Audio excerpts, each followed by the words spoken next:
বীজ থেকে কীভাবে সহজে চারা তৈরি করা যায় সেই বিষয়ে একটা ভিডিও আনতে চাইছিলাম, কিন্তু টাইমের কারণে আনতে পারিনি। আমি বীজগুলো পুঁতে দিয়েছিলাম প্রায় 20 দিন আগে। দেখুন বীজগুলো থেকে কী পরিমাণে চারাগুলো হয়েছে। চারাগুলোর কোয়ালিটিও দারুণ কোয়ালিটি হয়েছে। মাঝে শুধু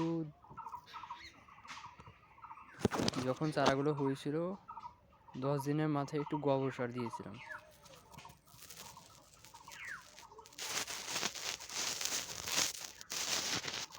গোবর সারের কারণে চারাগুলো সতেজ রয়েছে।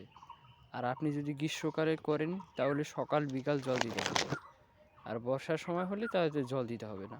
বর্ষার